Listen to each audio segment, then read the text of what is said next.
Parents have a lot to worry about. I'm just assuming here since I myself am not one, but it must be pretty stressful.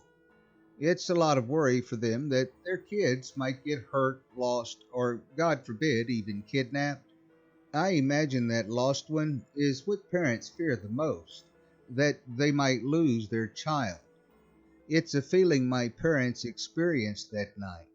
She screamed bloody murder when her and my dad saw that I was gone. It didn't take them long to figure out what took me either.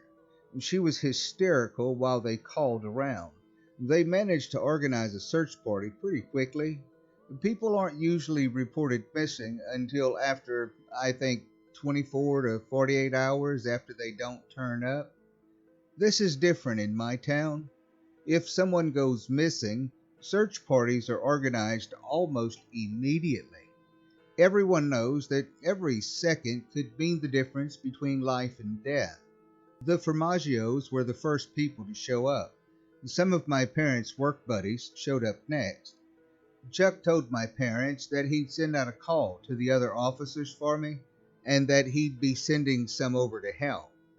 Two showed up.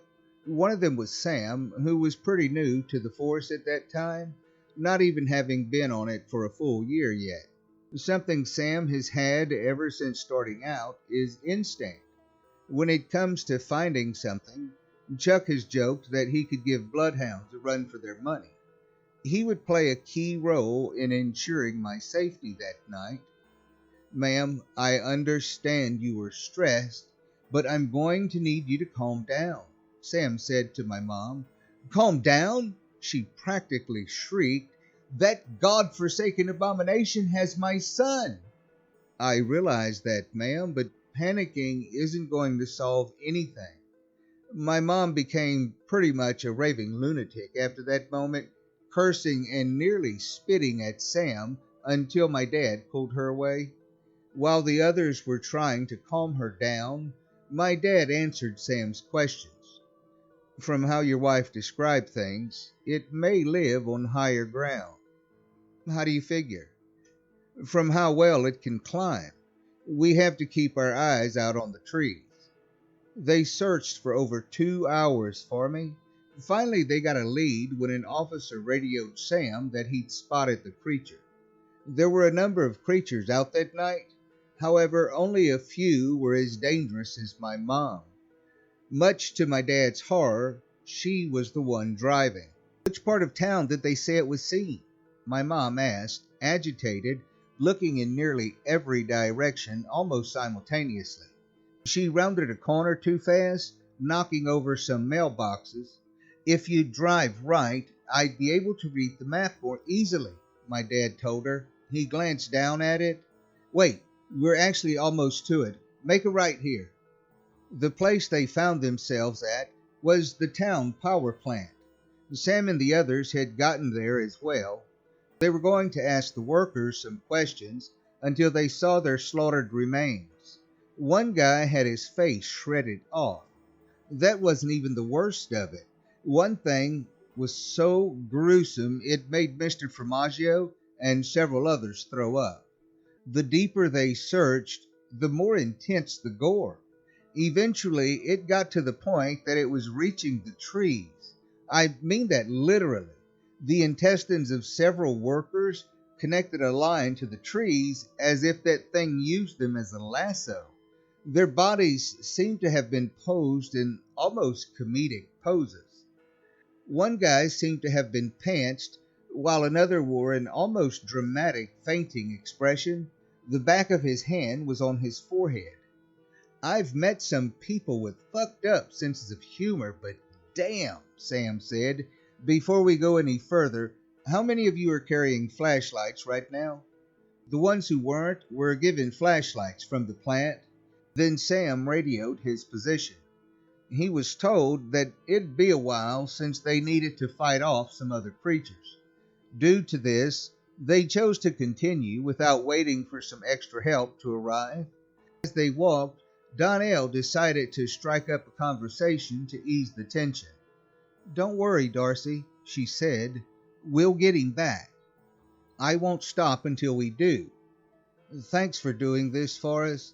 It means a lot that you all would take the risk with us. It's not a problem. Disappearances happen a lot around here. It never gets easier seeing a family in pain from losing someone, but we'll do everything we can to make sure that doesn't happen tonight. Everyone stop, Sam ordered. I hear something. Nobody else did at first. Then deep giggling became audible. This was followed by another noise that chilled my mom and dad's bones. It was the sound of a baby crying. It was coming from this way, Sam pointed. They ran towards it. Where it came from turned out to be an oddly designed treehouse. It didn't look like one that was professionally designed. Rather, it was made of different branches and sticks crudely stuck together. Despite this, it was rather large and held its structure. You ever hear about anything like this? My dad asked Sam. Nope, he replied, shaking his head. This must be its lair. How do we get in? We climb. They were about to when a chorus of moans sounded around them. About 30 returned came from all sides towards them. They were bad enough on their own. However, what made matters even worse were the monsters behind them. They were what we call big mouths. That's a giant mouthed creature with razor-sharp teeth attached to a rounded body with spider-like legs. Even if its legs are destroyed, they can still roll freely. Plus, they can shoot webs from their mouths. They were at least a dozen surrounding the group. Shit, Sam said. Darcy, Mark, go inside. What about you? My dad asked. We'll hold them off. Now go. My parents climbed up the tree and into the beast's home. They had to squeeze their way through an opening that appeared too small for it to use. Upon entering it, they learned that this thing was even stranger than they originally thought. Somehow, it was far bigger on the inside. The floors and walls were made of stone rather than wood. It was as if they'd just gone into a cave rather than a treehouse. What is this place? My mom whispered, shining her flashlight around. My cries echoed again, and her skin broke out in goosebumps. She and my dad made their way towards my crying. They reached an opening that housed some kind of altar. On it were different faces with agonized expressions. Surrounding it were the bones of various people it must have claimed over the years. I laid on it. The beast stood over me with its back to my parents. It seemed to be chanting something. They raised their guns, hoping to catch it off guard. You've interrupted the ritual, it said, much to their shock. Its voice sounded incredibly gravelly, yet wrong, as if something never meant to speak was giving the ability to. According to my mom, every syllable it spoke made her feel as if nails were being shoved into her ears. Why do you insist on tormenting someone who is simply trying to feed themselves? They were unable to find their voice at first. Then my dad spoke up. Although he was scared, his voice surprisingly didn't shake or anything. Give us back our son before we pump some rounds into your fucking head. It sighed as if it were a McDonald's customer being told their ice cream machine was broken. Typical of your kind. You have unnecessary attachments. You can easily make another, but this meal is also an offering to my master. If I don't, they'll be displeased. This time, my mom talked to it. We don't give a fuck, she shrieked, pointing her gun at it. Give him back. She pulled the trigger, sending a bullet into its eye and causing it to stagger back. It only laughed. You should know by now how ineffective your weapons are against me. It charged, and my dad, who was wielding the shotgun at the time, aimed at its snarling mouth and fired, making its head roll back.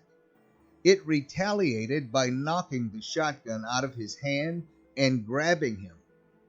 Its claws dug into his arms, causing him to scream in pain. As it turned out, this was what my dad wanted because it meant the monster was distracted. While it slammed my dad against the wall and bit into him, my mom raced towards the altar. As its teeth sunk into his shoulders, he screamed. My mom frantically scooped me up. My dad's screaming made her neck hair stand on end. While picking me up, she happened to notice a knife that was lying beside me. It seemed to be some kind of sacrificial dagger.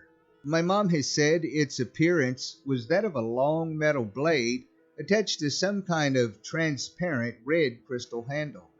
Grasping it told her it wasn't made of materials found on Earth. It felt so alien, as if the dagger were a living thing itself. The vibe it gave off almost made her feel as if she was holding the hand of someone who'd been aging for millenniums but couldn't die. She fought against her natural reaction to drop it and grip the handle tightly. By this point, something clicked in the creature's head, and it realized what my parents were up to. Its head whipped in my mom's direction. Upon seeing her holding me, it let out an enraged, bellowing roar, dropping my dad and bounding towards my mom. Despite bleeding heavily from his right shoulder, my dad was able to chase after it and jump on its back. He covered its eyes as it attempted swinging a claw at my mom, causing it to narrowly miss her head. She brought up the knife, driving the blade into its chest. Luckily, its anatomy happened to be similar enough to ours for its heart to be located in roughly the same area. It screamed in pain as its blood flowed from the wound. My mom twisted the blade, pulling it from its chest with a sickening plop sound. My dad let go of it as it was staggering back. He quickly ran in front of it, grabbing his shotgun. While doing so, he cocked it, aimed the barrel at its wound, and pulled the trigger. The shot hit its mark, resulting in a huge spray of blood erupting from its chest. The beast staggered back, slumping against the wall. Blood dripped out of its mouth, and finally it fell still, the life leaving its eyes. The adrenaline left my dad, and he clutched his shoulder, dropping to his knees. "Mark, we need to get you some help."